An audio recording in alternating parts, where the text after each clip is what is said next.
So I grew up playing soccer right here in Kansas City, and to see where we are today with these world-class facilities and all the different teams and the diversity of what we have here is it's actually something I'm really proud to be a part of.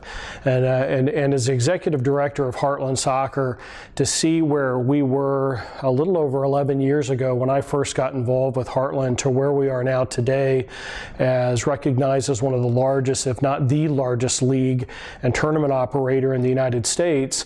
I talk about what we have here as an ecosystem, and this isn't meant to be boisterous about who we are and what we are, but really to identify what we have. And the first thing is that we have a really awesome set of kids that are playing this game, starting as young as 3 years old within our clubs, playing within our leagues up until the age of 19. All different levels and all different skill levels and all different ages. One of the things that I absolutely love about our community is if you look at our league at Heartland, in a lot of age groups, and I'll use my daughters as an example, we have 8 divisions, and within those 8 divisions there's somewhere between 9 and 11 teams per division, where we have 70 to 80 teams in just a particular girls age group, so that all kids and all girls in this example, no matter what their skill level, are going to find teams where there's some parity within their skill level so they can be able to play. Sometimes in the recreational level, some of the greatest things are kids just getting out and getting exercise and kicking the ball. It's one of those things when you look at soccer's popularity around the world. Why is it so popular? Because fundamentally it's a really easy game to play at the very easiest levels. You have a ball and you kick it. And when we talk about our ecosystem, one is the players, and we've got the second most per capita kids that are playing in the United States right here in Kansas City. And so you have the coaches that are here that grew up here, and we've also got a lot of great foreign coaches that come over with generations of experience. We have one of the components that not many people have anywhere in the world, and that is true world-class facilities with Overland Park Soccer Complex and Swope Soccer Village, and we're very active in expanding the number of, true world-class facilities that other people are very envious of, that we get to play practices and games and tournament games on, and we work very diligently to expand those. And the other part being that we don't think much about, especially as a guy who is a player and then became a coach, and that's our referees. And as an administrator of this game, one of the things I could see is that we're growing with the number of players, and our clubs are growing, and the participation's growing at young ages and at older ages, and we don't have that referee base with a lot of experience. When you go out to the games, especially at the younger ages, you see a lot of really young kids out there refereeing.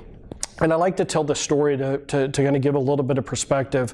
My oldest son, we went over to play at the Arsenal Cup in London, and I remember coaching from the sideline, and there was a really hard but clean tackle, and from one of our boys who goes in hard for a tackle, one of the British boys kind of goes flying over once there was contact with the ball, and I kind of cringed because here, if that happens, if there's any point of contact, the other coach is screaming, the parents are screaming, the contact's made's going, and nothing happened. No whistle blew, the play went on, none of the parents screamed, the other coach saw it was a good tackle, and I stepped back and I was like, wow, what's different from our typical game in the United States? It's like, oh, they know the game. The parents have grown up with the game generationally.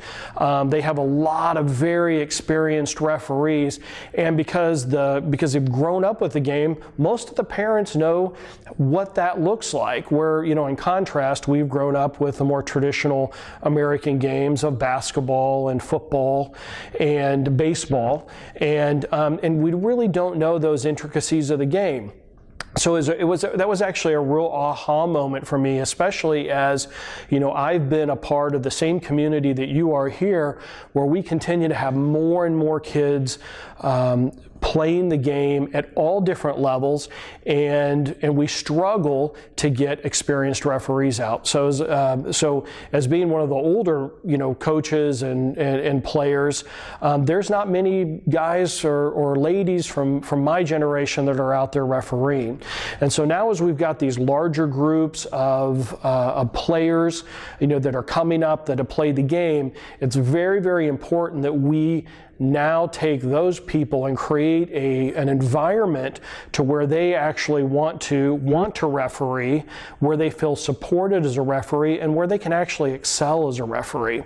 And quite frankly, it's a difficult task, because if for all of us have been out to the games, we have a lot of people yelling, and I'll be the first one to admit, as a person who's coached the literally U5 and U6 teams all the way up to high school teams, I'll raise my hand. I've been a coach that's yelled at the referee. I can't ever remember yelling at a young referee or a teenage referee, but I've definitely yelled at the adult referees. Was that always the proper way to do that? It wasn't. And that's part of the culture that we have to change. And I talk about that directly as being a player and also a coach, is that we live in this ecosystem that I'm describing, where we live. It's a very, very different piece to where generationally in Great Britain and England, where that's happened for all these generations, people really know the game. We have to create a safe environment for our referees, especially the youth referees, where they're coming out because they're actually learning on the pitch. That's where they're going to learn. Are they going to make mistakes? Absolutely. It's one of the as a coach, one of the things I think about is if, we teach kids to control the ball. We teach them the trap. There's very specific ways that they've got to move and they've got to receive the ball depending on how it's coming to them.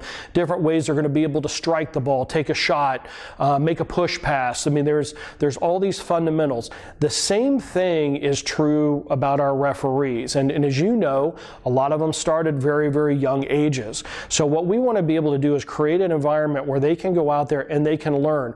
Our kids learn by showing up at practice and doing the practices as players. They go to the games. That's a learning experience. Our referees are exactly the same thing. They've got to have the time on the field. They are going to make mistakes, but they've also got to be in a safe environment. For the first time ever in the last couple of years, we've actually started to invest as an organization to actually be able to train and mentor these referees. And we went through that. We went through our very first stages to see if we could make a difference and we could actually make the mentoring work. And we got very positive, tangible results. And from that time, we've started to build on that to be able to retain those referees and create a culture where people want to be referees, not to where they show up, somebody screams at them, and then they don't want to show up the next week. And one of the interesting parts about the kind of the dilemmas, problems that we face is a lot of the kids that are in their early teens or even mid-teens, from a development and a cognitive perspective, they're not capable. They don't have the skill sets or the toolbox to be able to handle a lot of criticism, and that's just who they are as human beings. And whenever we as parents and coaches criticize them in an open format, it's destructive, and that has to stop. Within our ecosystem and our community, we all take responsibility. That has to stop. And so what we've done is actually set up different ways that we can actually help these kids grow and become better, very, very capable referees.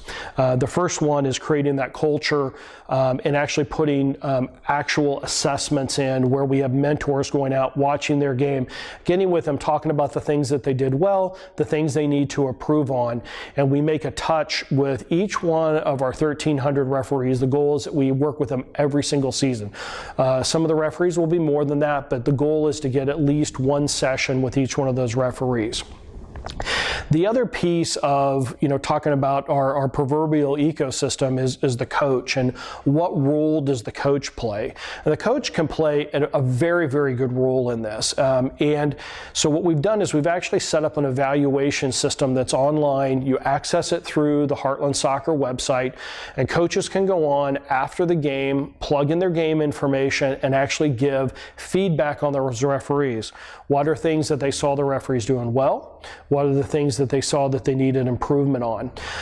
If we get emails that are just random emails that are sent in by coaches or a team manager afterwards, we'll actually go back, research, find out which game it was, share that with the staff, and the staff will use that as part of their assessment.